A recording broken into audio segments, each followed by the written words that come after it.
चलिए दोस्तों, आज हम पढ़ेंगे एल्डिहाइड कीटोन केमिकल रिएक्शन। इसके अंतर्गत हमें पढ़ना है aldol and cross aldol condensation, जो कि हर एक पॉइंट ऑफ व्यू से इंपॉर्टेंट है। जैसा कि आप जानते हो कि कोई भी organic name reaction class 12th और नीट IIT जीमेल्स के लिए काफी इंपॉर्टेंट होता है। तो उसी की कड़ी में आज हम लेके आए हैं aldol and cross aldol condensation. Topic को बेहतर तरीके से स्टार्ट करने का प्रयास करते हैं और स्टार्ट करते हैं। देखिए, aldol and cross aldol condensation पढ़ने से पहले हम एक चीजों पर ध्यान देंगे। Reaction due to alpha hydrogen, ये क्या है, इसको ध्यान से समझने का प्रयास करना। आप अगर इसको बेहतर तरीके से समझते हो तो आपको aldol and cross aldol condensation समझने में आसानी होगी और इसके अंदर की जो क्रियाएं होगी उसको यहाँ पे बताया जाएगा। सो प्लीज आप लोग स्किप मत करना, पूरा देखना। चलिए, यहाँ देखिए, एल्डिहाइड और कीटोन को हम बोलते हैं कार्बोनिल ग्रुप। तो कार्बोनिल ग्रुप किसे बोलते हैं, तो इसको बोलते हैं कार्बोनिल ग्रुप। सबको पता होगा, ये आपका कार्बोनिल ग्रुप है। अब इधर वैलेंसी है, इधर वैलेंसी है।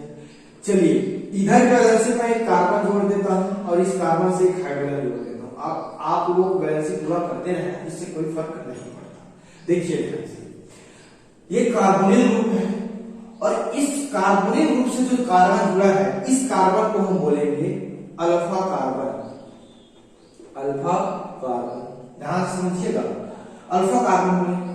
और जो अल्फा कार्बन से जुड़ा हाइड्रोजन को हम बोलेंगे, इस हाइड्रोजन को हम बोलेंगे अल्फा हाइड्रोजन। क्या बोलेंगे? Alpha hydrogen. ध्यान से समझना, काफी इंपॉर्टेंट है और वेरी वेरी इंपॉर्टेंट टॉपिक भी है। देखिए, इसको बोलेंगे हम अल्फा हाइड्रोजन। किससे जुड़ा कार्बन? अल्फा कार्बन से जुड़ा कार्बन, सॉरी, अल्फा कार्बन से जुड़ा हाइड्रोजन अल्फा हाइड्रोजन, और कार्बोनिल ग्रुप से जुड़ा कार्बन अल्फा। ये सबको क्लियर। अब ये अल्फा हाइड्रोजन की क्या प्रॉपर्टी होती है, इसको ध्यान से समझिएगा, काफी इंपॉर्टेंट है। मोर एसिडिक इन नेचर, मतलब बहुत ज्यादा क्या होता है, अम्लीय प्रकृति का होता है।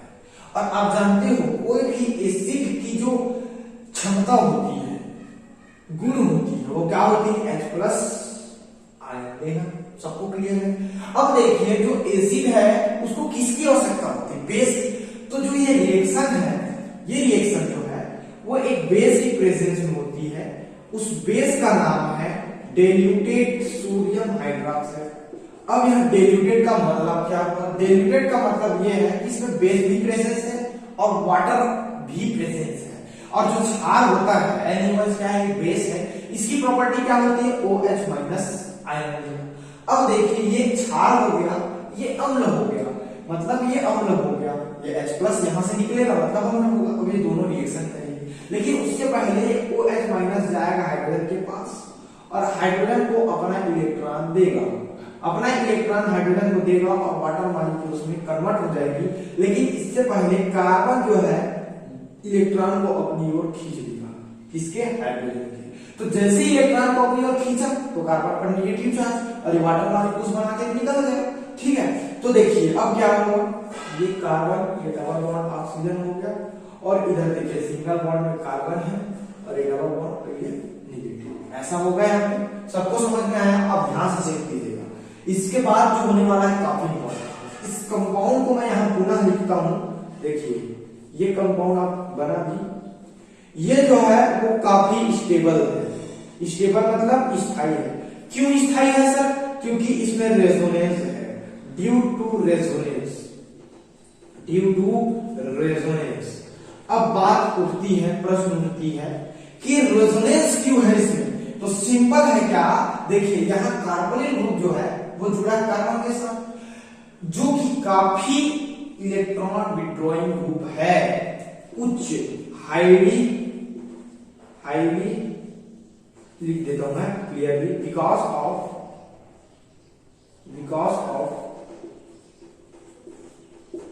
Highly electron withdrawing group is present. ठीक है, इस कारण से इसमें अनुनाद है, और अनुनाद है तो ये स्टेबल है। सो अनुनाद है, इसका मतलब क्या होगा? देखिए, तो अनुनाद है, इसका मतलब क्या होगा? यहाँ का जो पाई इलेक्ट्रॉन यहाँ शिफ्ट होगा, मतलब ऑक्सीजन खींच लेगा क्योंकि इसकी इलेक्ट्रोनेगेटिविटी ज्यादा है और यहाँ का जो इलेक्ट्रॉन है वो यहाँ शिफ्ट हो जाएगा। सो देखिए क्या होगा, कार्बन पर नेगेटिव चार्ज और ये डबल बॉन्ड और ये ऐसा। तो इस प्रकार ये तैयार हो गया। ये एल्डोल कंडेंसेशन में होने वाली प्रोसेस है, यही प्रोसेस एल्डोल कंडेंसेशन में होगी जब हम पढ़ेंगे। अभी तो खैर हम reaction due to alpha hydrogen की बात करें। तो इसका मतलब क्या हुआ सर, कि इसका मतलब ये हुआ कि कार्बोनिल ग्रुप में वे कंपाउंड एल्डोल कंडेंसेशन में भाग लेंगे जिस कंपाउंड के पास अल्फा हाइड्रोजन प्रेजेंट होंगे, क्योंकि अल्फा हाइड्रोजन का यहाँ पे क्या है, रियल खेल है। ठीक है, सो अब हम चेक करेंगे कि किस किस ग्रुप में, मतलब कार्बोनिल के इस ग्रुप के किस किस कंपाउंड में एल्डिहाइड और कीटोन में अल्फा हाइड्रोजन है, उसको चेक करेंगे तब जाके तो रिएक्शन होगा। तो चलिए यहां चेक करते हैं, ध्यान समझना। इसको आप लोग लिख लीजिएगा, स्क्रीनशॉट ले लीजिए। उसके बाद हम 2-4 यहाँ क्वेश्चन करते हैं, उसके बाद हम डायरेक्टली जाएंगे एल्डोल कंडेंसेशन में। चलिए लिख लीजिए। चलिए अब हम यहाँ कुछ क्वेश्चन करते हैं और इसके थ्रू हम क्वेश्चन को करेंगे और सीधा पढ़ेंगे एल्डोल कंडेंसेशन। देखिए यहाँ मान लो आपसे क्वेश्चन पूछ रहा हूं मैं, ध्यान समझना इस बात को, और काफी इंपॉर्टेंट है सबके लिए।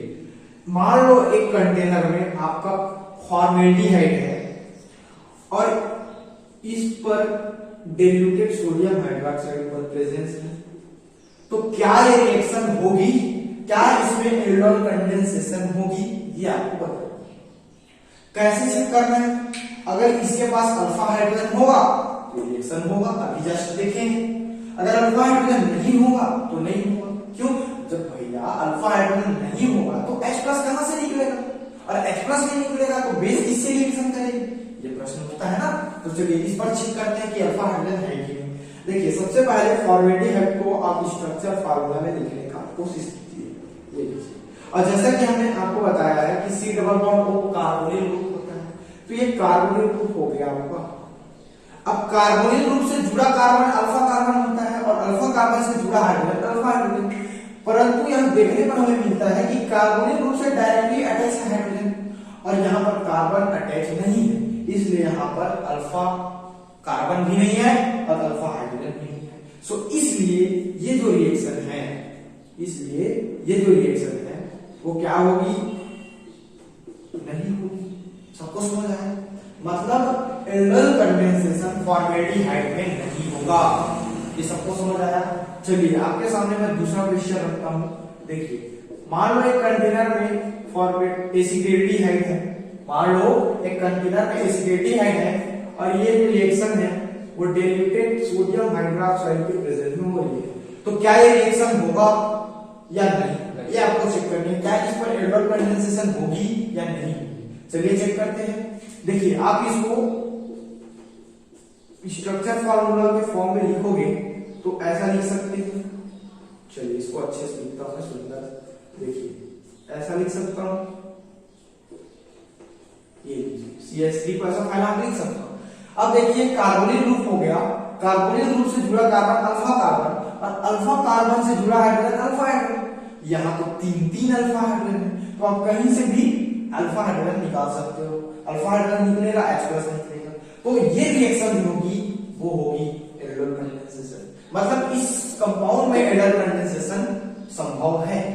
सबको समझ आया, इस पर संभव नहीं है, क्यों, क्योंकि इसमें विदाउट प्रेजेंस नहीं है कौन, अल्फा हाइड्रोजन, इसमें प्रेजेंस है अल्फा हाइड्रोजन, तो इसलिए ये रिएक्शन कंप्लीट होगी, एल्डोल कंडेंसेशन होगी। चलिए आपके सामने मैं तीसरा एग्जांपल रखता हूं, काफी इंपॉर्टेंट है। देखिए ये है आपका एक एसीटोन CH3COCH3 जो कि कीटोन ग्रुप का है कंपाउंड। अब इस पर रिएक्शन होगी कि नहीं होगी चेक कीजिएगा, चेक करना है, ठीक है। इस पर रिएक्शन होगी कि नहीं होगी इसको चेक करना है, और यहाँ डिल्यूटेड सोडियम हाइड्रोक्साइड। देखिए अब चेक कीजिएगा, तो इसको हम स्ट्रक्चर फॉर्म में लिखते हैं CH, देखिए ऐसा लिख सकते हैं इसको, और ये CH। अब देखिए वही कंडीशन यहाँ, देखिए यहाँ दोनों तरफ CH3 मतलब दोनों तरफ अल्फा अल्फा कार्बन है और दोनों अल्फा कार्बन से जुड़े 3 अल्फा हाइड्रोजन, तो इसका मतलब ये रिएक्शन कंप्लीट होगा, एल्डोल कंडेंसेशन संभव है। क्यों संभव है, क्योंकि इसमें अल्फा हाइड्रोजन प्रेजेंस है। सबको समझ आया। चलिए चौथा एग्जांपल, उसके बाद हम फाइनली पढ़ेंगे एल्डोल कंडेंसेशन की। यही एग्जांपल आपको वहां लेनी है, यही कंपाउंड्स आपको एग्जांपल में एल्डोल एग्जाम में यही से क्वेश्चन आ जाते हैं, इसलिए ज्यादा अच्छे तरीके से आपको समझाने का कोशिश किया जा रहा है। अब देखिए चौथा एग्जाम्पल में मैं लेता हूं C6H5CHO और ये हो गया आपका डिल्यूटेड सोडियम हाइड्रोक्साइड। अब आपको बताना है ये कंटेनर में है तो ये रिएक्शन इसमें एल्डोल कंडेंसेशन होगी या नहीं होगी, अर्थात ये रिएक्शन कंप्लीट होगा या नहीं होगा, ये रिएक्शन संभव है कि नहीं, ये आपको बताना है। ये है आपका बेंजेल्डिहाइड। बेंजेल्डिहाइड मींस ऐसा, बेंजेल्डिहाइड मतलब ऐसा, ठीक है, सबको समझ आया। अब यहाँ तो देखने में पता चल रहा है क्या, देखिए यहाँ कार्बन से डायरेक्टली अटैच है कार्बन। अब कार्बन देखिए, कार्बन दो कार्बन से अटैच है। अब यहाँ हम चेक करते हैं कि अल्फा हाइड्रोजन है कि नहीं, चेक कीजिएगा। ऐसे में तो आपको समझ नहीं आएगी, बेहतर तरीके से समझाने के लिए मैं आपको एक चीज बताता हूँ। देखिए ये कार्बन से यही बता देता हूँ, ये 2 carbon 3 carbon 4 carbon 5 carbon 6 carbon हो गया। अब देखिए यहाँ डबल बॉन्ड है, यहाँ डबल बॉन्ड है और यहाँ डबल बॉन्ड है। देखिए इसकी वैलेंसी 3 है तो एक हाइड्रोजन जोड़ दो, इसकी भी 3 है एक हाइड्रोजन जोड़ दो, इसकी भी 3 है एक हाइड्रोजन जोड़ दो, इसकी भी 3 है एक हाइड्रोजन जोड़ दो, इसको भी, इसकी भी 3 एक हाइड्रोजन जोड़ दो। अब देखिए सर यहाँ जो कार्बन है इसकी चारों वैलेंसी देखो, इस पर CHO है तो ये क्या हो गया CHO, तो इसको डबल बॉन्ड को और ये अटैच कर दो, ठीक। अब क्लियर है। अब देखिए ये तो हो गया आपका कार्बोनिल ग्रुप। अब कार्बोनिल ग्रुप से अटैच जो कार्बन है वो क्या होगा, अल्फा कार्बन। लेकिन यहाँ हमें पता ये चलता है, खास बात ये है इस कंपाउंड की, जो अल्फा कार्बन है वो 4 बॉन्ड से जुड़ा है, मतलब इस अल्फा कार्बन के पास हाइड्रोजन नहीं है, डायरेक्टली इस कार्बन के पास है। तो ऐसा नहीं होगा, जब हाइड्रोजन ही नहीं है अल्फा हाइड्रोजन कार्बन के पास तो ये रिएक्शन संभव नहीं होगी, क्योंकि इसके पास अल्फा हाइड्रोजन नहीं, अल्फा कार्बन तो है जुड़ा है लेकिन अल्फा हाइड्रोजन तो नहीं है, तो इसलिए जो रिएक्शन है वो असंभव है, इम्पॉसिबल है। सबको समझ आया? तो ये 4 एग्जाम्पल है। कभी कभी आपके एग्जाम में यही क्वेश्चन सीधे पूछे जाते हैं कि निम्न यौगिकों में से किस यौगिक में एल्डोल संघनन संभव है, ऐसा आपके एग्जाम में भी पूछा जा चुका है कई बार।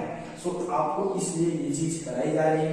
अब डायरेक्टली हम पढ़ेंगे एल्डोल कंडेंसेशन की, जो कि आपके लिए काफी इंपॉर्टेंट है। चलिए इसको तब तक आप लोग स्क्रीन ले लीजिए।